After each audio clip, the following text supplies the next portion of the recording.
Hi students, so in this video we will discuss about the combinations of capacitors. For understanding the combinations, I will give you one example. Like for example, you are walking on the road. Okay, you are going from place A to the another place B. Okay, so one option can be that you are going on a straight road and this road is having three parts. Okay, part 1, part 2 and part 3. Okay, first, second and third, right? And another way can be that you are going from point A to point B and there are three different roads. Okay, this is path 1, this is second path and this is third path, right?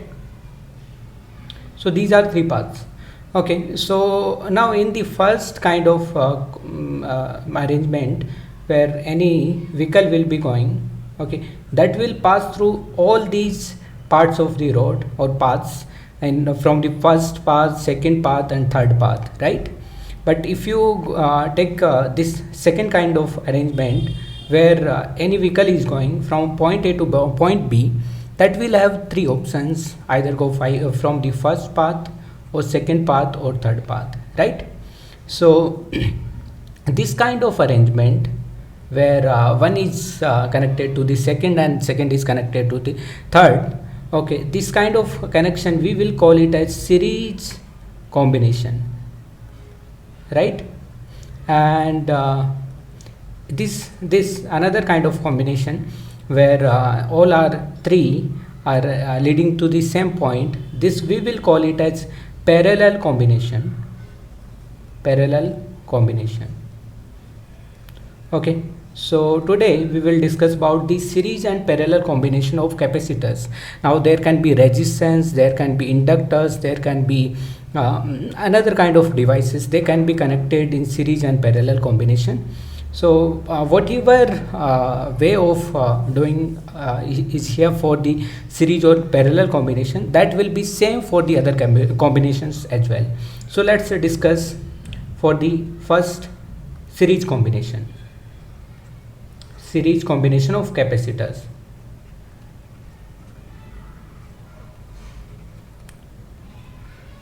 Combination of capacitors. So in the series combination, capacitors will be connected through one wire, one after another. So like this, it will be connected. Okay, so I am taking here for example three capacitors are there, C1, C2 and C3. They are connected in series to a battery. Okay, and why we are calling it the series combination? Okay, let's take just two capacitors. So these two capacitors C1 and C2 are connected. Okay, now we can extend the same thing for the three capacitors as well. So just for the derivation we are taking only two capacitors C1 and C2. So in the series combination they will be connected via one wire. Okay, and let's say some positive charge Q flows on this plate, so then this same Q will flow throughout this circuit, right? So here this plate will get negative Q, then this plate will get positive Q and this plate will get negative Q. Okay, so through this we have understood that in case of series combination of capacitors, charge on all the capacitors will be same. Okay, charge on all the capacitors will be same, right? Okay, so let's assume that charge is Q. Okay, so this the charge on the first capacitor is Q and second capacitor as well, it is Q.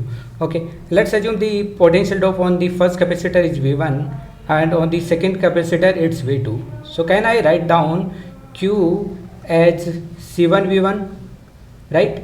And Q as C2 V2. Okay, from here if I equal them, okay, so from there I will get that C1 V1 equals to C2 V2. Okay, from here I can write down V1 divided by V2 is equals to C2 divided by C1. Okay, so this is the important ratio. We can use this in the mixed kind of combinations, because these kind of combinations we will not get generally in the JEE questions or another competitive questions. There will be a combination of different series and parallel. So for solving there, what we will do, if there are two capacitors, so we will use this ratio V1 by V2 is equals to C2 by C1, and using this ratio I can also write down V1 in terms of V. See, V1 can be written down as total potential, and this potential we are dividing into two ratios, and for V1 the ratio is C2 divided by total sum of ratio, that is C1 plus C2. Okay, so I can write down V1 in the terms of C1, C2 and V. V1 as V C2 divided by C1 plus C2. Similarly, I can also write down V2 as V C1 divided by C1 plus C2. I hope you have understood this part, right? Okay, good. So now what we do to simplify the calculations, instead of using two capacitors, what we just want to replace these two capacitors with one capacitor. That capacitor will store the same charge at same potential, right? We want that there should be a capacitor that stores the same charge Q at the same potential V. Then the capacitance of this capacitor we will call it as equivalent capacitance. Okay, so now we will derive this equivalent capacitance formula, right? So what is the criteria for equivalence? Criteria for equivalence is that it should store the same charge at same potential, right? Okay, so here I am writing down as because this C equivalent we need to calculate, it is storing the same charge Q at V potential. So can I write down Q as C equivalent multiplied by V, right? Okay, so from here can I write down V as Q divided by C equivalent? Is there any problem, right? We can write down. Okay, let's call it as equation 1. And if I write down this V1 from here, V1 as Q divided by C1. Okay, so this is equation 2. My writing is a bit like this only. Okay, and V2 as Q divided by C2. Okay, equation 3. Now see, this potential drop on the first capacitor is V1, second capacitor is V2. So can I write down V as V1 plus V2, right? Okay, I can write down. So because total sum, this potential will be dropped on these two capacitors, so total sum of potentials V1 and V2 will be equals to V, right? If I now place the values of V, V1 and V2 from the equation 1, 2, 3, so can I write down Q divided by C equivalent is equals to Q divided by C1 plus Q divided by C2, right? Q can be cancelled out, and from here we will get an important formula for equivalent capacitance in case of series combination of capacitors, and that is 1 by C equivalent is equals to 1 by C1 plus 1 by C2. And if there are multiple other capacitors, then we can extend it to the like 1 plus 1 by C3 plus 1 by C4 up to C infinite. Okay, so I hope you understood it. So do you know similar kind of other formula? In case of parallel combination of resistance, you know the resistance, equivalent resistance, you must have studied that 1 by R equivalent equals to 1 by R1 plus 1 by R2, so on. Okay, so this is the same formula for the equivalent capacitance, but it is in the series combination. Okay, so for series combination you should memorize this formula. Also keep in mind these ratios. These will be very helpful for solving the complex type of problems. Okay, let's go on the parallel combination of capacitors. Okay, so parallel combination of capacitors.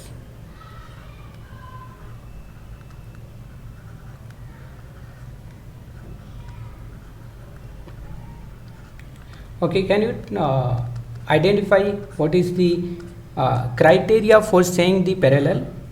Like for example, this circuit is parallel combination. I am saying that this is parallel combination, right? These two capacitors are in parallel combination. So what is the criteria? They should have same potential drop, right?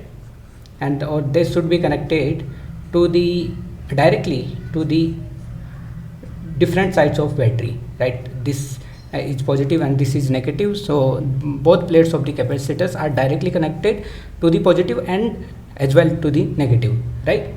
So this is C1, this is C2, and then in this case parallel combination, if the potential drop is V, that is supplied by this battery, so then the potential drop on the first capacitor and second capacitor, on both of them this potential drop will be same, and that will be V. This is the this is the characteristics of parallel combination. In the case of parallel combination, potential drop will be same.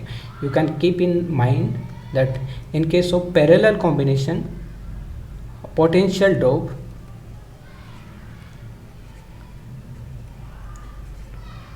will be same, right? Okay, so now but the charge stored will be different. Okay, charge stored will be, let's assume it's Q1 and it's Q2. Okay, so let's calculate Q1. Can you tell me what is Q1? Q1 is Q equals to CV, so C1V. Okay, and Q2 is C2V. Let's take the ratio of Q1 Q2. So Q1 by Q2 is equals to Q1 by Q2 is equals to C1 divided by C2.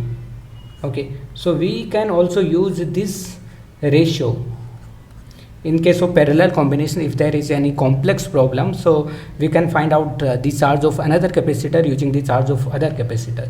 Okay, if the total charge flown from the circuit is known to us, and that total charge, because positive plus Q1 is storing on the first capacitor and plus Q2 is storing on the second capacitor, that's why total charge Q1 plus Q2 should flow this through this battery, isn't it? Right? So let's say that Q is total charge, so Q is total charge and Q should be equals to Q1 plus Q2, right? Okay, so if I write down Q1 in the terms of total charge, I can write down Q1 HQ C1 divided by C1 plus C2. Okay, this is also an important formula that we can use in case of parallel combination if we know the total charge. Okay, and Q2 is Q C2 divided by C1 plus C2. I hope you understand this, right? Okay, so now again we want to find out the equivalent capacitance. Okay, what is equivalent? It means instead of using these two capacitor, I just want to use one capacitor which stores the same charge at same potential, right? So the capacitance of this capacitor, I will call it as C equivalent, and it is storing a charge Q at the V potential, then that is the equivalent capacitor. Okay, so now can I write down QH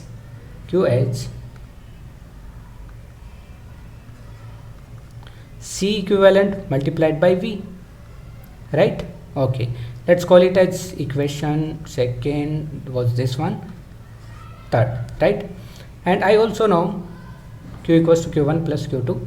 If I place the value of 1, 2, 3 in the 4, so I can write down C equivalent V is equals to C1V plus C2V, right? We can cancel out, and from here C equivalent is equals to C1 plus C2.